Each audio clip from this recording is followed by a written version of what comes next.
Welcome back to Dark Horror Stories. Tonight, I'm sharing 8 disturbing rideshare horror stories from Los Angeles, told the way people tell the worst thing that ever happened to them once they're finally somewhere safe. If you're listening in bed, maybe keep a light on for this one and let me know where you're watching from in the comments. Story 1. The hills above Hollywood always feel fake to me at night. Not in a glamorous way. I mean fake like a movie set after the crew goes home, when the painted fronts are still standing but all the people are gone and you notice how quiet everything really is. Beechwood Canyon was like that on weeknights, especially after midnight. The streets curled in on themselves, the hedges leaned too far out over the road, and half the houses looked dark even when somebody definitely had money enough to light them. I used to drive rideshare up there because the fares were decent, and the drunk tourists tipped better when they were scared of walking downhill. That night I'd been on since around 7 or 6:30. I remember because I'd bought one of those gas station coffees that tastes faintly like burnt plastic, and I kept meaning to throw it away but never did. There was a crumpled Del Taco bag on the passenger floor. My phone charger only worked if I bent it near the plug. One of my tail light warnings kept blinking on and off even though the light itself was fine, and I had an old lavender air freshener hanging from the vent that smelled more like dusty soap than lavender by then. None of that matters, obviously. It just felt like a regular shift. That's the part I still come back to. I was near Franklin Village when a pickup came in from one of those little stair streets off Beechwood. The profile name said Nadine Verla. Good rating, no weird notes, just a short ride to Los Feliz, which I almost ignored because short fares late at night usually aren't worth the climb, but I was already pointed that way. I remember thinking the pin looked wrong. It wasn't on a house exactly. It sat near the top of a staircase between 2 retaining walls where the app map just kind of gave up. I pulled over where I could, put my hazards on, and messaged that I'd arrived. Before the message even showed delivered, the rear passenger door clicked. I hadn't unlocked it. I told myself I probably had and didn't notice. I'd been driving for hours. That made more sense than anything else. When I looked in the mirror, she was already sitting behind me, not slumped in, not climbing in, just seated, hands folded in her lap like she'd been there the whole time. She looked normal enough at first glance, mid-30s maybe, dark hair pinned back, gray sweater, no purse. That stood out to me because women going out at night usually have something with them, even if it's just a phone in hand. She had nothing. Her mouth was curved in a way that wasn't quite a smile. "Sorry," I said. "Didn't see you get in." "That's okay," she said. "People usually don't. You know how sometimes somebody says something odd and your brain just slides past it because you don't want to deal with it? That's what I did. I laughed like she'd made a joke, confirmed the address, and pulled out. For the first few minutes it was fine, or close enough to find that I kept smoothing down what bothered me. She didn't smell like perfume or alcohol or cigarettes. She didn't smell like anything. She sat very still. My car made more noise than she did, and my car had this faint rattle in the right rear door whenever I hit a pothole. Then I noticed she wasn't looking out the windows. She was looking at me in the mirror, not constantly. I'd probably be exaggerating if I said constantly. But every time I checked, her eyes were there, level and patient. I told myself passengers do that sometimes. They watch the driver because they're anxious or bored or trying to make sure they aren't getting kidnapped. Fair enough. We turned onto a narrower road, one of those hillside streets where the parked cars eat half the lane. My app rerouted, then rerouted again. From the back seat, Nadine said very softly, "Don't follow the blue line. It changes its mind up here." I gave a little shrug. "Construction, probably." "No," she said. "It just forgets." I don't know why that made my mouth go dry, but it did. I checked the mirror again, and for 1 second I thought the reflection had glitched. Her face was still, completely still. but her smile moved a beat later like the expression had arrived after the face. I blinked hard and nearly clipped a trash bin someone had rolled too far into the street. "Sorry," I muttered mostly to myself. "Still tired?" she asked. That wasn't strange on its own. I had yawned earlier. Maybe she noticed. I told myself that immediately.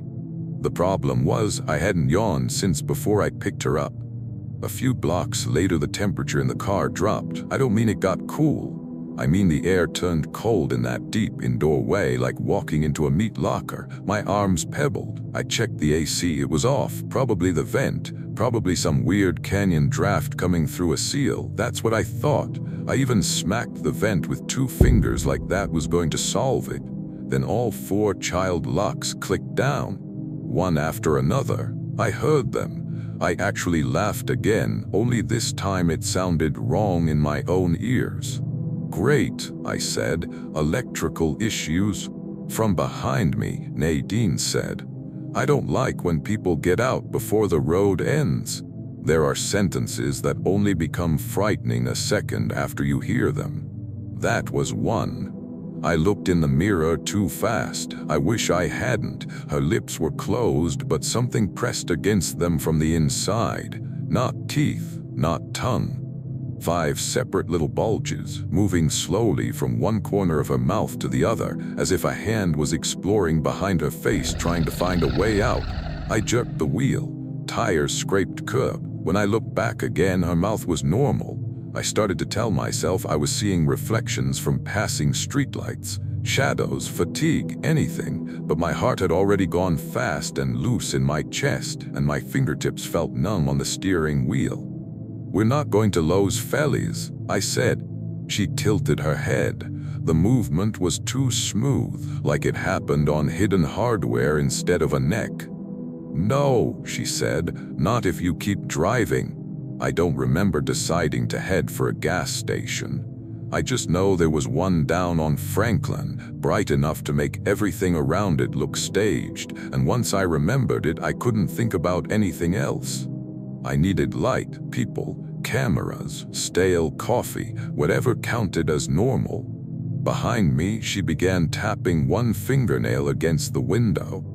Not random tapping. A measured little pattern. 3 slow, 2 quick, 3 slow. The route on my phone blanked out. No map, just a gray screen with the little arrow drifting over nothing. "Stop the car," she said. I said, "Doors broken." "I know." Her hand touched the back of my seat. That's the first time she physically touched anything in the car, and I swear the fabric whitened under her fingers with frost. I felt the cold through the seat into my spine like somebody laid freezer meat against me.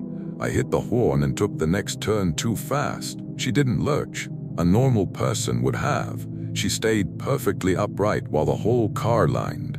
The gas station canopy came into view and I could have cried from relief. There was a pickup at one pump and a guy in a Dodgers jacket standing outside the mini-mart smoking.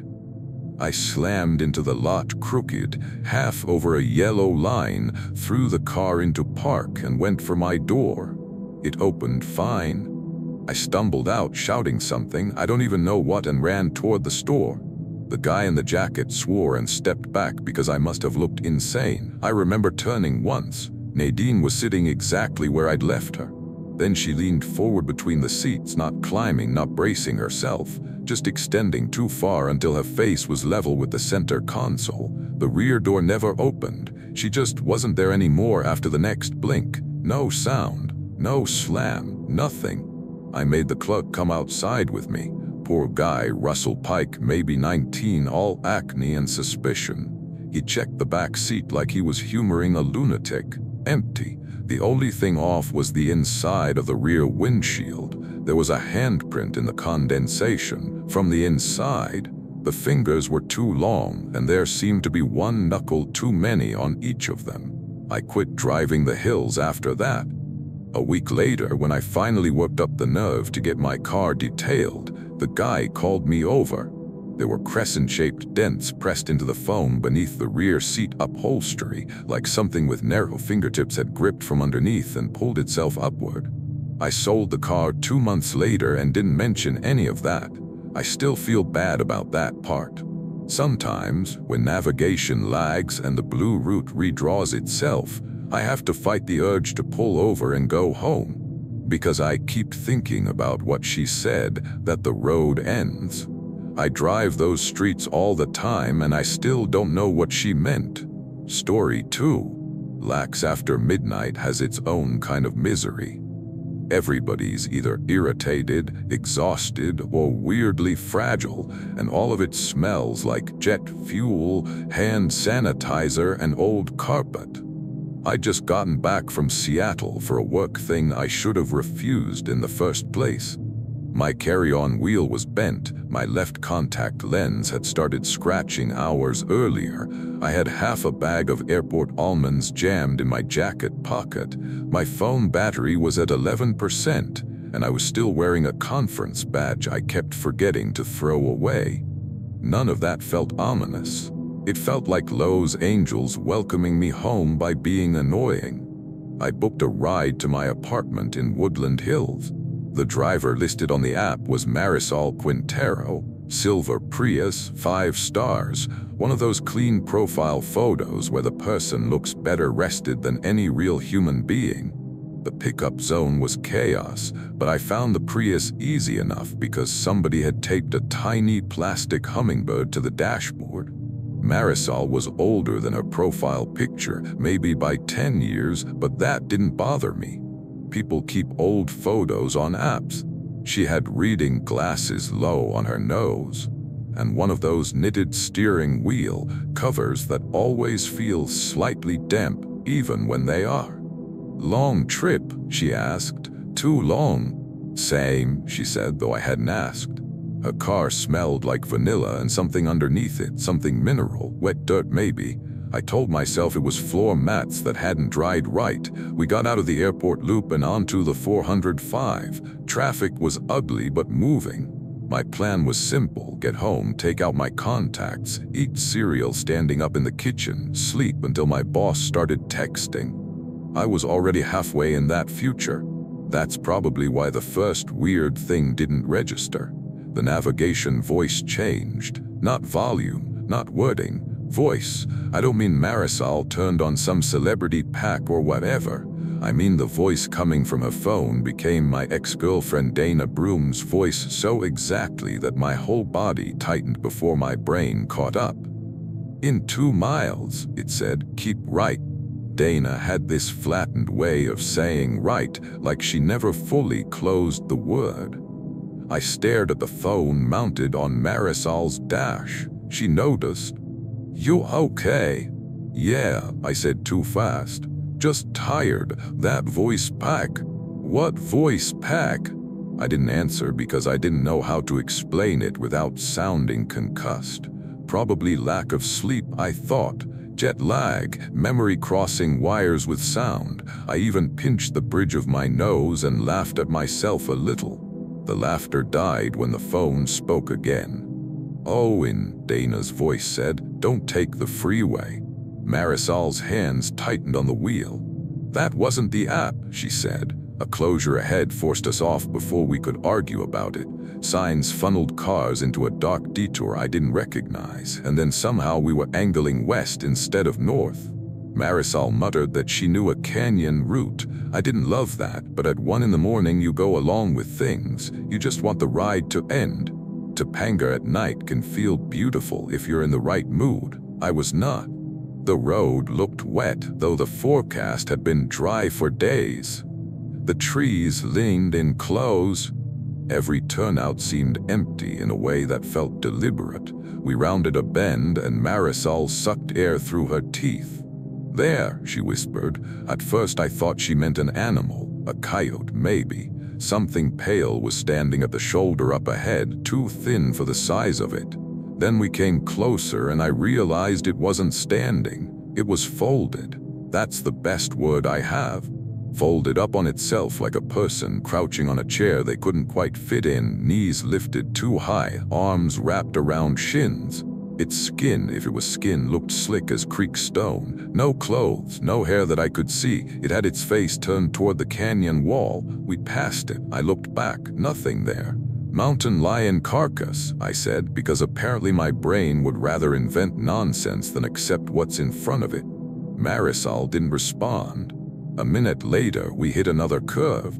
The thing was there again. Same posture, same roadside shoulder, waiting ahead of us.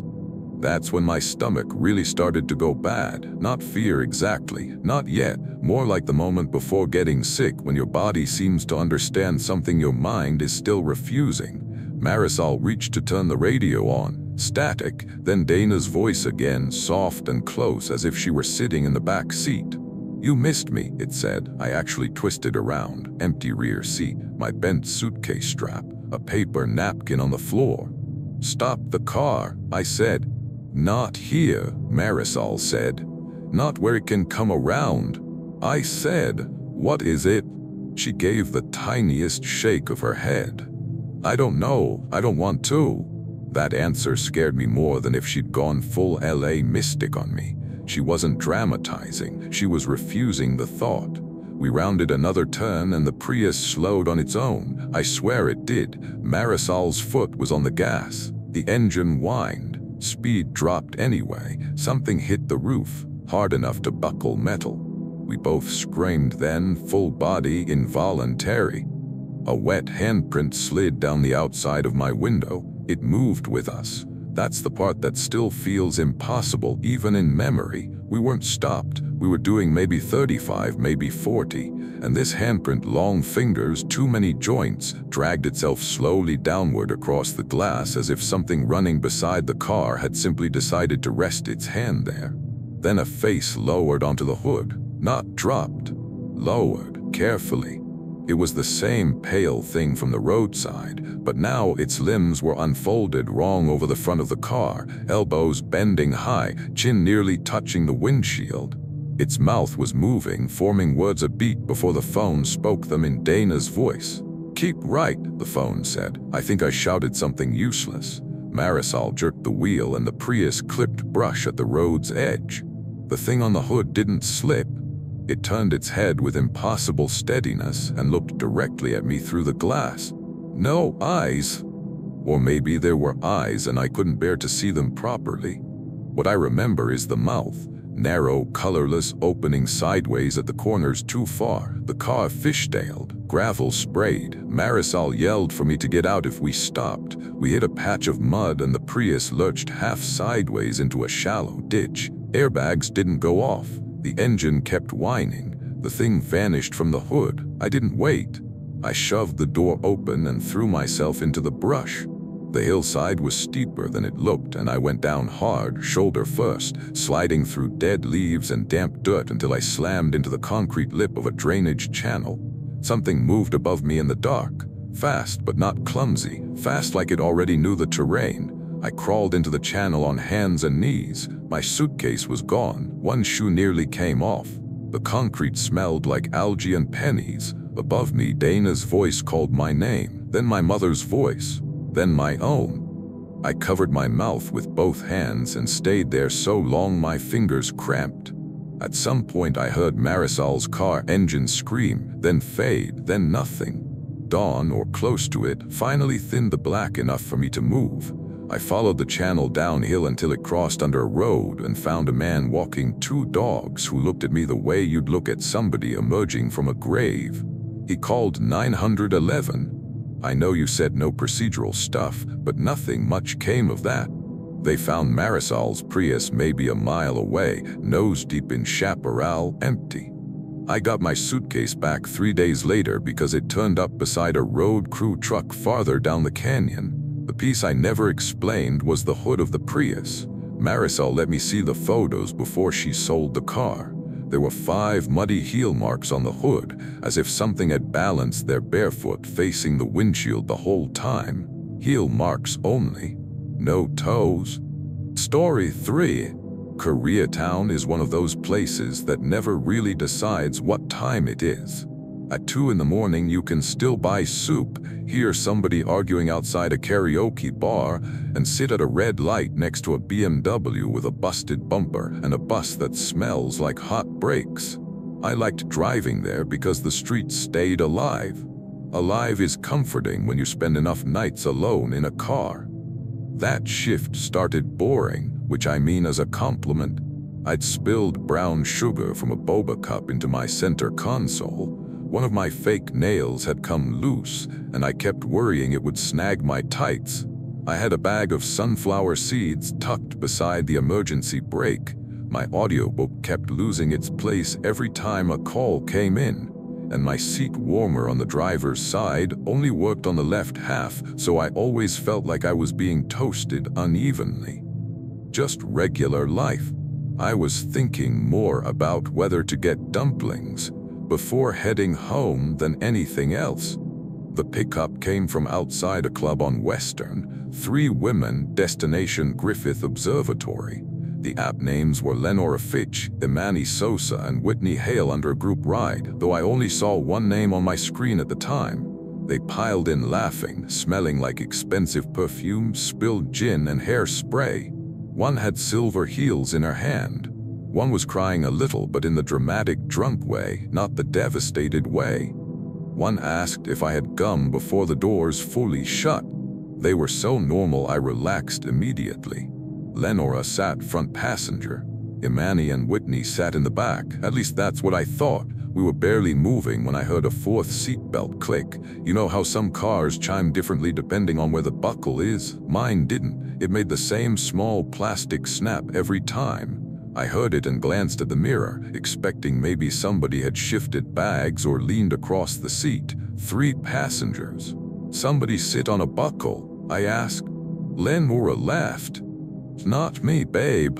I shrugged it off. Heel strap maybe, purse caught in the clasp, whatever. They spent the first part of the ride talking over each other about a guy named Trevor or Travis, something with a T. I wasn't really listening.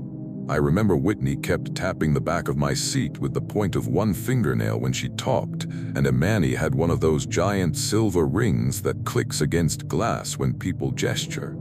Mundane, annoying, harmless stuff. Then we got onto the uphill road through the park and the conversation thinned out on its own. Griffith at night can still feel wild if you hit the right stretch. The city is there below you, all that light, but the roads between feel pocketed and dark. Chaparral, dust, slopes falling away where you can't see. Lenora asked me to crack her window because she felt carsick. Cold air moved through the car. From the back seat, somebody giggled, not one of the women. I know how stupid that sounds because obviously it was, except it was. It sounded younger, close to my ear somehow. I checked the mirror. 3 women. Imani was looking at her phone. Whitney was rubbing at one eye. Lenora was staring out the half-open window. Tires on the gravel, I told myself out loud. That's how eager I was to explain it away. Road noise. Lenora turned to me and smiled weirdly. Did you hear a child? I almost hit the brakes. She said it so casually, not frightened, just curious, like she was asking if I'd heard a song on the radio. No, I said, did you? She kept smiling a second too long, then faced forward again. Thought I did. We reached the first overlooked turnout, and Whitney suddenly said she was going to throw up. I pulled over fast. She stumbled out with Imani right behind her. Lenora stayed in the front, digging in her tiny bag for tissues. I watched in the side mirror as Whitney bent over near the guardrail. Imani held her hair back. City lights below, wind whipping dresses around their legs. Then I heard Whitney's voice from inside my car say, "Can you pop the trunk?" I looked right. Whitney was sitting in the back seat. Not wet-eyed, not out of breath, not newly re-entered, just sitting there, seatbelt on. Outside at the guardrail there were still 2 figures. I genuinely think my brain locked for a second. It just refused the information. My first thought was tinted window reflection. My second was that the woman inside was Imani and I'd mixed them up. Drunk passengers do blur together. Then the one in my back seat leaned forward enough for me to see the mole above Whitney's lip, the one I'd noticed at pickup because it was dark against her foundation. "Can you pop the trunk?" she asked again. Lenora slowly put her tissues back in her bag. I said, "Get out." Nobody moved. The girl outside by the rail stood up and turned toward the car. Even from that distance, I could tell her posture was wrong. Too loose in the middle, like her spine was a rope-holding shape by courtesy.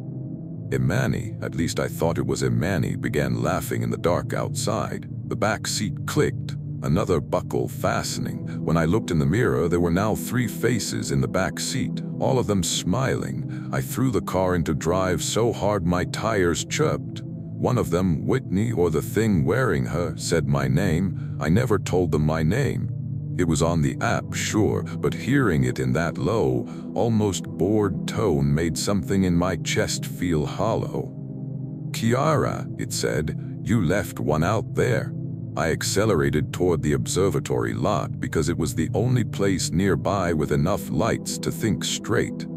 The women in my car stayed very still, which somehow was worse than if they'd lunged at me or screamed. The silence had intent in it. Then Lenora unbuckled. I heard it. I saw her hand move, but when I glanced over, she was still belted in. I made a noise I've never heard from myself before. Not a scream, more like an animal getting stepped on. We burst into the lot and there were still a few tourists around, a couple making out by a railing, somebody taking blurry skyline pictures. I slammed on the horn and kept it there. People turned, lights everywhere. The front passenger door opened. Lenora stepped out. And then I saw the thing I've never managed to explain without sounding insane. She bent sideways at the waist 90 degrees, but the rest of her didn't follow right. Her upper body folded like cardboard in wind while her hips stayed facing the car. Her head tipped, smiling through hair, and for one awful second her spine made a shape no person can make and live. The back doors opened too. The 2-3 girls in the rear got out one by one, all graceful, all unhurried.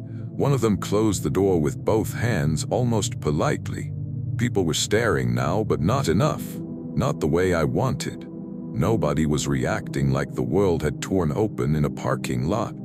A guy actually laughed, like maybe he thought drunk girls were being dramatic. I jumped out and ran toward the observatory entrance, yelling for security. A guard named Armen Petrov met me near the doors, more irritated than concerned, until he looked past me and his whole face changed. The lot behind me was empty. No women, no heels, no weaving silhouettes heading down the hill. Just my car, driver door hanging open, horn still blaring because my hand had slipped off the wheel wrong when I bolted. Security checked cameras later and told me the footage glitched for about 20 seconds right when I arrived. I don't know if that's true or if they just wanted me gone. What I know is what I found the next afternoon when I finally worked up the nerve to vacuum out the back. There was a 4th makeup print on the inside of the rear passenger window. A crescent of nude lipstick and powdered cheek exactly where a face had rested. I only drove daytime for a while after that. Even now, when groups of women get into my car laughing and adjusting heels and asking for aux, I have this awful, stupid urge to count seatbelts before I put it in drive. Story 4. San Pedro at night smells like salt, rust, diesel, and fish no matter how far you are from the water. I grew up there, so I barely notice unless the smell changes. That night it had. Under the usual harbor stink was something colder, like a tide pool overturned with all the hidden things suddenly exposed. I'd finished a shift at the docks and figured I'd do rideshare for another couple hours because rent was being rent. My hoodie still smelled faintly of machine grease. There were 3 old pennies stuck to the rubber in my cup holder. My lunch cooler had a bruised patch rolling around inside it. The radio was replaying a Dodgers post-game segment, and I'd been meaning for weeks to fix the rear floor mat because the corner kept curling up under people's shoes. Regular stuff. Ordinary irritation. The pickup came from near the Korean Bell, headed to the edge of Sunken City. That struck me as odd because nobody legitimate asks to be dropped at the closed cliffs that late, but the fare was good, and weird doesn't always mean dangerous in LA. Sometimes it just means somebody wants to smoke privately and stare at the ocean. The passenger was Edwin Cross, according to the app. The man who got in looked older than the name sounded. Thin white hair, long coat despite the mild weather, shoes too formal for the cracked pavement. He carried a paper bag folded tight at the top. "You can stop at the chain," he said. "I'll walk the rest." His voice had that scraped quality old smokers get. Nothing supernatural about it, just dry. As soon as he got in, I heard a tiny scratching sound under the back seat. I apologized and said, "Probably a bottle cap or something." He said, "No, it's hearing the weight." I glanced at him in the mirror. He was looking down at the seat as if listening through it. "Rat," I said, trying to keep it casual. "Not tonight," he said. That should have been enough for me to cancel the ride. Instead, I did what people do when they've spent years diffusing weird strangers for tips. I smiled like I understood and kept driving. The roads out there can feel abandoned fast. Houses thin out. Street lamps get stingier. The ocean sits off to one side like a dark wall, breathing slowly. Edwin kept one hand on the paper bag in his lap and tapped it now and then with 2 fingers. The scratching under the seat returned whenever we stopped at a light, not random, measured, like nails testing wood. I told myself a trapped branch was rubbing the underside, or a loose cable, or the mat curling up and shifting. I even lifted my feet once to see if that changed the sound. It didn't. "You hear it more near the drop," Edwin said. "Yeah, well, everything sounds bigger by the cliffs." He nodded, almost approving me for trying. I hate remembering that. When we reached the chain fence near Sunken City, the headlights washed over broken concrete, warning signs, and all that black open ocean beyond. No moon, just the faintest line of foam where waves struck lower rocks. Edwin didn't get out right away. He held out the paper bag to me. I said, "No, that's okay. Take it." There was something about the way he said it that made refusal feel childish. I took the bag. It was damp at the bottom. Inside was a bundle of table salt and 3 little brass keys tied together with red thread. "I think you have the wrong car," I said, trying to hand it back. He opened his door. "No," he said, "I think it found the right one." He stepped out and walked toward the chain. I watched him through the windshield because I didn't want to look away and suddenly find him gone. Maybe that's why I noticed the rear seat dipping after he'd already exited, like somebody else had just settled into the car behind me. Very slight, but enough. The scratching started again. This time it came from inside the seat. I twisted around so fast I hit my elbow on the console. Empty back seat. Coat fibers where Edwin had sat, no one there. Then something pale pushed through the seam beneath the rear bench. At first I thought it was stuffing, torn foam, but it kept coming. A finger, then another. Long, wet-looking, shell-pale fingers, each tipped with a nail so clear it looked like old glass. They felt around blindly along the vinyl seam, flexing with tiny insect motions. I froze completely. My body felt gone from the neck down. One finger hooked into the tier in the upholstery and pulled. The seam opened another inch with a soft, ripping sound. Something under the seat exhaled. Not loudly. Just enough for the whole car to fill with that cold, deep-water smell. Salt, rot, old coins. I don't remember choosing reverse. My hand just found it. I stomped the gas and the car shot backward so hard the tires screamed against the pavement. The fingers vanished below the seat line. I clipped one of the chain fence posts and the impact snapped me back into myself. Edwin was standing outside the headlights now, farther from the car than he should have been possible in that amount of time, coat moving in the wind. He raised one arm like he was flagging me down. From the back seat directly behind my ear, something tapped the window 3 times. I hit drive. The car bucked over broken asphalt toward the access road. Behind me, I heard metal springs groan, like weight shifting upward from under the seat into the cabin. I kept my eyes on the road because I knew if I looked back and saw it clearly, I might stop functioning. But I saw enough in the mirror anyway. A shoulder rising between the front seats, bare and slick, streaked with black grit, then an arm reaching over the center console, bending wrong at the elbow. Its hand opened and closed once slowly, almost curious. That got me moving.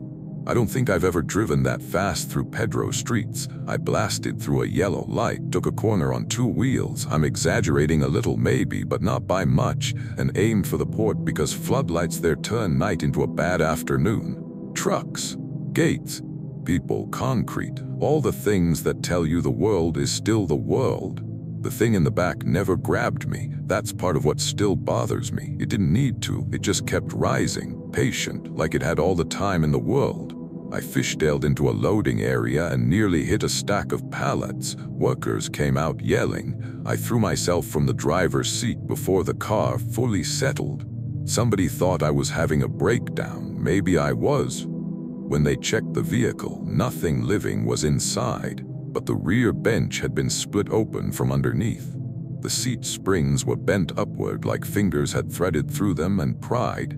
There was gray-white crust all over the floor mat too. Later, in better light, I realized it wasn't sand, tiny barnacle flakes. I still have the 3 brass keys. I never found out what they fit. One of them leaves a green smear on your skin if you hold it too long. I keep them wrapped in salt in the back of a drawer, which is ridiculous, I know. But every few months I'll open my truck and catch that same low-tide smell trapped in the heat. And for a second I'm back on that road with something patient climbing up from below. Story 5. The Arts District, after a concert, feels like everyone in the city decided to postpone going home at the same time. There's smoke from food trucks, bass leaking out of warehouse bars, people trying not to look drunk while waiting for rides, and that faint dirty river smell you get whenever the breeze comes off the concrete channels. I'd gone with coworkers I don't even like that much, mostly because I'd promised myself I'd stop being the kind of person who always says no. By the time I left, my feet hurt, the sequins on my top were sanding my underarm raw, my phone was at 6%, and I had a blister on one heel that had gone from annoying to personal. I remember standing under one of those street trees with purple blossoms dropping onto the sidewalk and trying to eat the last bites of a loaf from a paper tray without getting mayo on my sleeve. Dumb detail, but that's how ordinary it was before it stopped being ordinary. My ride showed as a dark blue Camry. Driver name, Curtis Bell, plate ending in 7KJ. A dark blue Camry pulled up. I checked the first 3 characters, saw they matched and got in. Right away I noticed the driver didn't look like the photo. Curtis in the app was black, broad-faced, beard. This driver was pale and clean-shaven with hair combed so flat it looked wet. I said, "Curtis." He smiled a little in the mirror. "Old photo." It happens, or enough that I let it go. People change, hair changes, cameras lie. My battery was dying and I just wanted air conditioning and silence. The inside of the car smelled strangely clean, like paper and rain. No personal mess anywhere. No charging cables, no receipts, no water bottles rolling around the footwell. Even the floor mats looked untouched. He pulled away from the curb and took a route that didn't match my phone map. "Sorry," I said, raising the screen. "I think it's the other way." "But road closure by the bridge," he said. "This is faster." His voice was fine, maybe a little too even. A practiced customer service voice. I tried not to read anything into that, Plenty of drivers do the calm robot thing because passengers can be weird. We turned toward the river service roads, where the city suddenly thins into chain link, warehouse backs, and wide concrete emptiness. Murals flashed by, then a stretch of wall with nothing on it but old water stains and flyers. The car got colder. I rubbed my bare arms and smiled to myself because my first thought was, great, I've become the woman who complains about AC in someone else's car. Then I noticed my phone signal was gone, not weak. Gone. I told myself it was underpasses, industrial dead zone. That made sense, mostly. The driver hadn't spoken in several minutes when he asked, "Did you enjoy the third song?" I frowned. "What? The third song?" he said. "You cried during it." I hadn't cried. I almost had, maybe. It had reminded me of somebody, but I hadn't, and even if I had, how would he know? He hadn't been there. "You saw me at the venue?" I asked. He didn't answer. The same mural passed on the right. A woman with a gold tooth painted huge across a warehouse wall. I sat up straighter. Maybe there were two similar murals. LA has plenty. I was already trying to explain it when we passed it again. Same cracked corner. Same dented utility box underneath, same wilted cluster of flowers zip-tied to the fence. "Can you let me out here?" I asked. "There's no safe shoulder." "There is literally a shoulder." He smiled in the mirror again.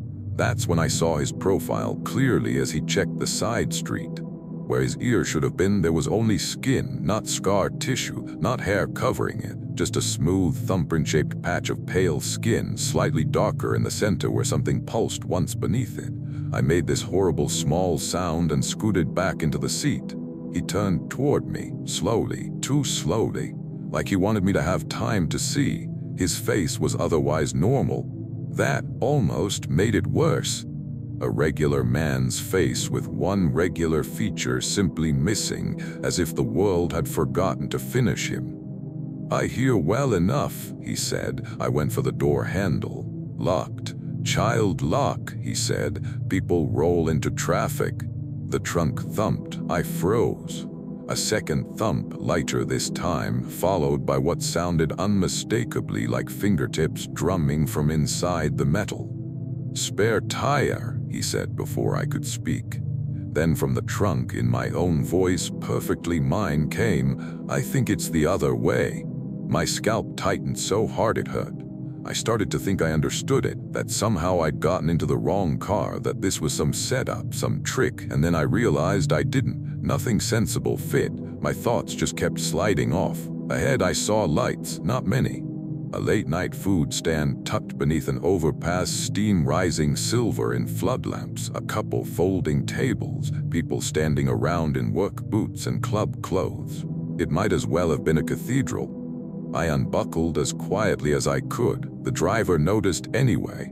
"Don't," he said, and for the first time there was strain in his voice. Not anger, hunger maybe. I hate that word, but it's the closest one. The car slowed for a turn. I threw myself sideways, got the handle, and hit the pavement shoulder first. My sequin top tore.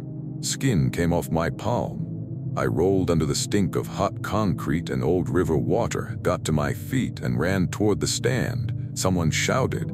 A woman near the grill grabbed my arm because she thought I was about to pass out. I remember her red apron and hoop earrings. Yvette Lozano. I asked if she saw the car. She had. She said it never finished the turn. It just kept going straight into the dark under the bridge where there wasn't actually a lane. That made no sense. There was a fence there. The app receipt showed the ride had lasted 4 minutes and 12 seconds.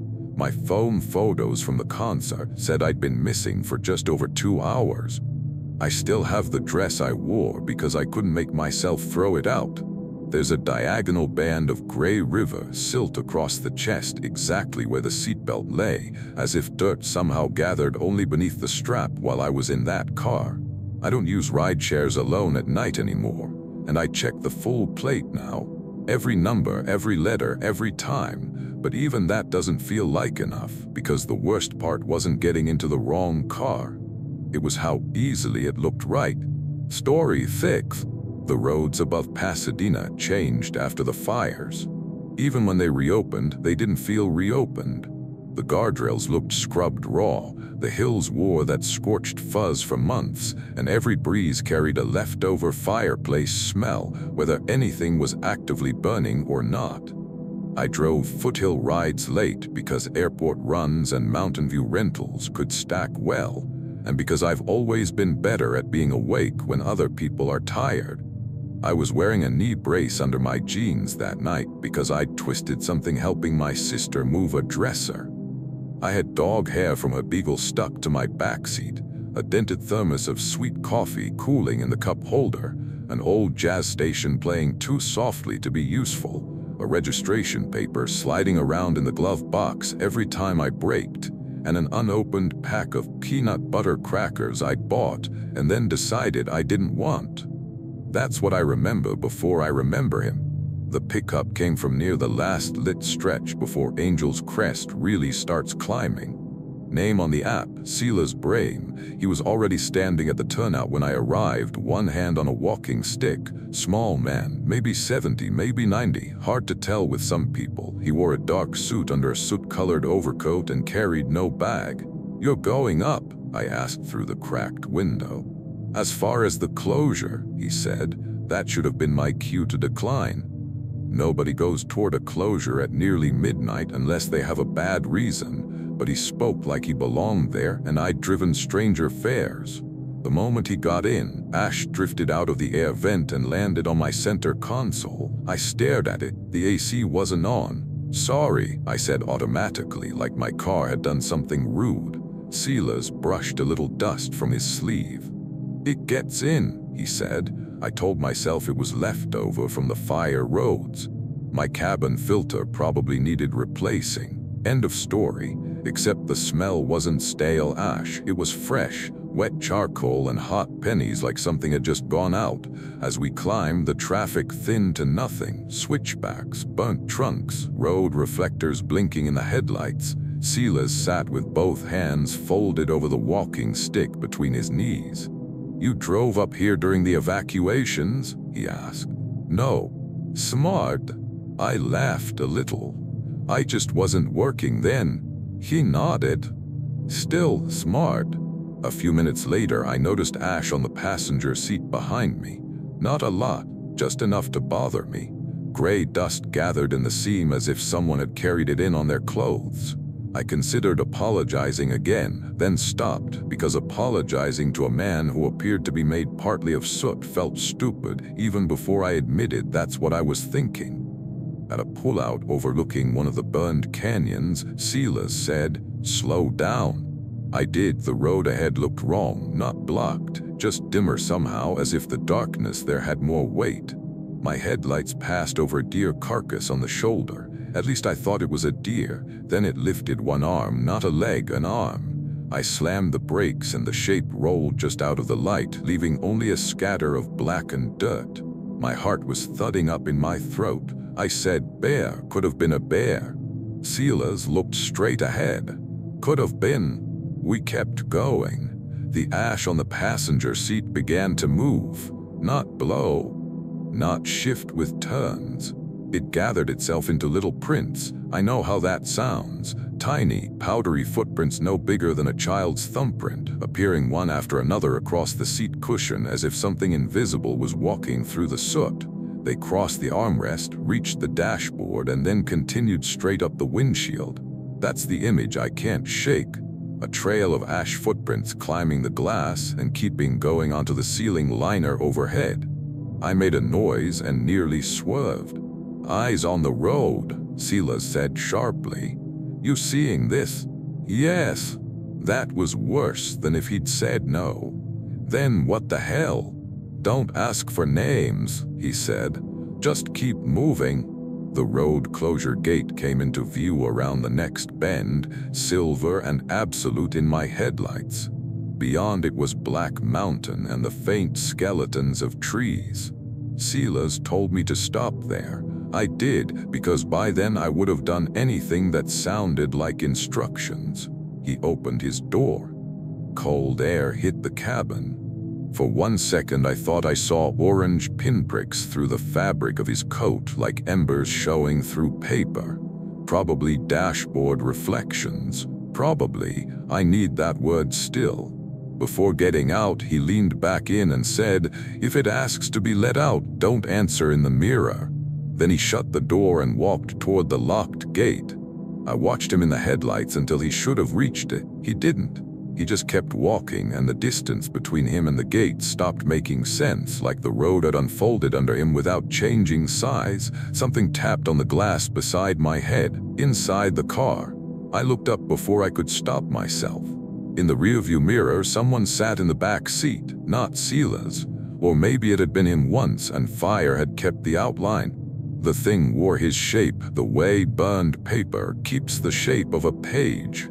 Cracked black surface, thin lines of dull orange under it, hands folded neatly in its lap, except the fingers were fused in places like melted candle wax. "Turn around," it said. Its mouth barely moved. The voice came from the defrost vents. I threw the car in reverse and backed so fast I clipped the guardrail. Sparks jumped. The thing in the mirror stayed seated, perfectly balanced, while the whole car bucked downhill. Then the engine died. No warning, just dead. I grabbed my thermos. Why that of all things, I have no clue. Shoved open the door and ran. My neat brace made every downhill step feel unreliable, but adrenaline is generous. I followed the white edge line, then the reflectors, then finally the tiny square glow of an emergency call box station I remembered from previous drives. There was a maintenance shed beside it, concrete block, metal door. I made it inside and shoved a rake through the handle to jam it closed. Something moved around the shed for the next hour, slow scraping. Once a polite knock. Once my own voice asking if I needed help. Dawn finally arrived, colorless and cheap, through the little wired glass window. When crews found my car, it was still in the road, battery mysteriously fine, engine starting on the first try. The passenger door had a handprint burned into the paint, not charred all over, not random heat damage. One dark palm with 5 long fingers, clean-edged as a stamp. I sold that car to a dealership 2 counties away. Sometimes I think about telling them. Then I picture some salesman laughing and I let it go. I don't drive the Crest at night anymore. I don't even like looking at the mountains after dark if I can help it. They seem patient in the same way fire is patient, gone when you need proof, present when you don't. Story 7. Venice after rain has this washed out look I love, even though it almost never actually rains hard enough to matter. The canals get that still black sheen, the sidewalks hold onto damp in the cracks, and everybody with money starts acting like they survived weather personally. I was doing a late run down the west side because weekends near the beach can be weirdly profitable. My windshield wipers squeaked on the dry glass because I kept forgetting to replace them. There was sand ground into the driver's mat from 3 different passengers. A warm can of lime seltzer rolling under my seat every time I turned. One of my dashboard vents pointed permanently at my left knee, and I'd stuck a faded parking receipt into the visor because it had a phone number on the back I meant to call. Boring clutter. A normal car. The pickup came from one of the canal bridges. Name Dahlia Price. She was standing alone by the rail in a thin white dress that hung wet against her legs. The pavement around her was dry. That snagged me for a second, but not enough. You tell yourself somebody spilled something. She'd been at a pool. She walked through sprinklers. LA offers constant opportunities to explain away the wrong thing. She got in behind me without saying hello. A cold drop hit the back of my hand on the steering wheel. I glanced up. Water was dripping from the headliner near the rear passenger seat. "You okay back there?" I asked. "Drive," Dahlia said. Her voice sounded tired more than anything else. Destination was a rental up in Malibu Canyon. Good fare, long ride. I pulled out. For the first 10 minutes, the only weird thing was the smell. Not ocean exactly, stronger, like kelp left to dry in a bucket. I cracked my window a little and told myself I'd caught a surfer after a late session somewhere. That fit the water, that fit the silence. Then something thudded on the roof. I flinched. Dahlia didn't. "Loose branch," I said, though we were nowhere near trees. Another thud, this time from directly above my head, followed by a faint dragging sound moving toward the back of the car. I laughed once under my breath because my brain wanted desperately to make it mechanical. Surfboard strap from an earlier airport run, some plastic undercarriage piece flapping loose. Anything but what it felt like, which was weight adjusting itself overhead. Dahlia said very softly, "Don't look up at the windshield." That made me look immediately, just reflex.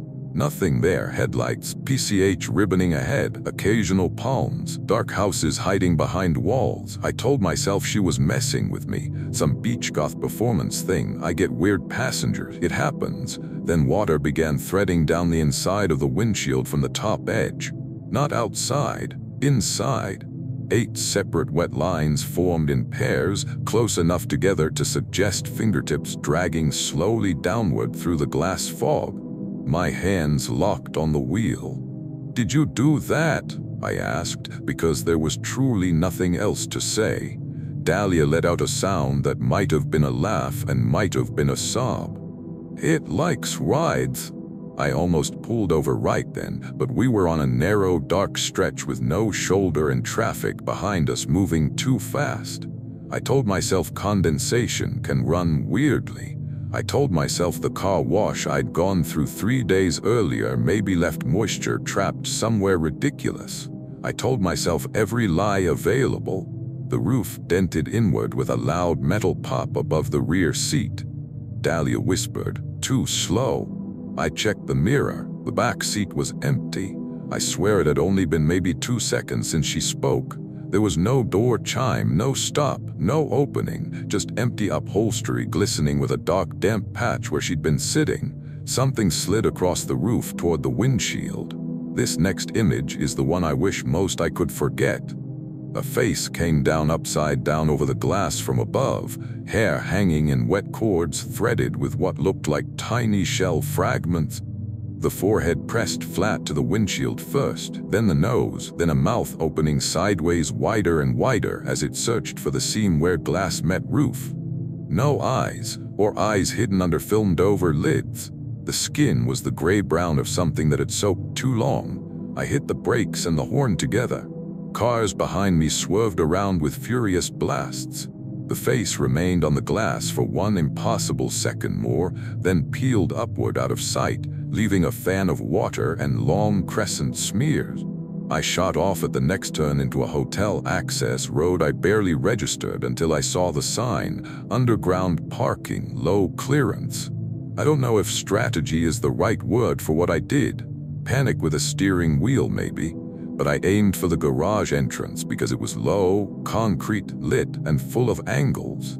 The height bar hanging at the entrance was painted yellow and black, swinging slightly in the ocean wind.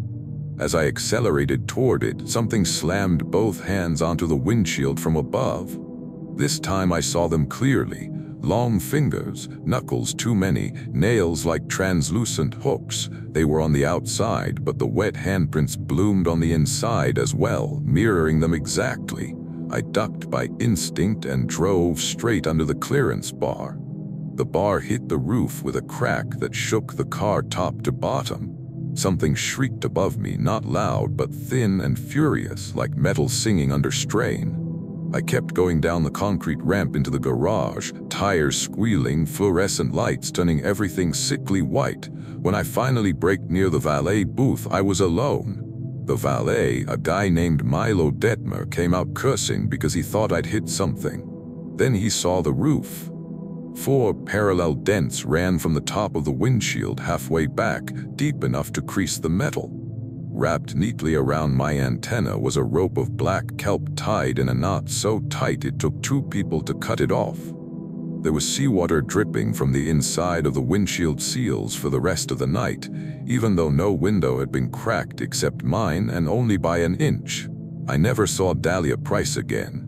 The app ride vanished from my history by morning. I know how that sounds. I checked 3 times. Gone. Now when I drive at night and pass the canals after dark, I don't look at anyone standing alone on a bridge in wet clothes. I don't care if I'm 1 block away and the fare is triple. Some things aren't stranded. Some things are waiting to be invited in.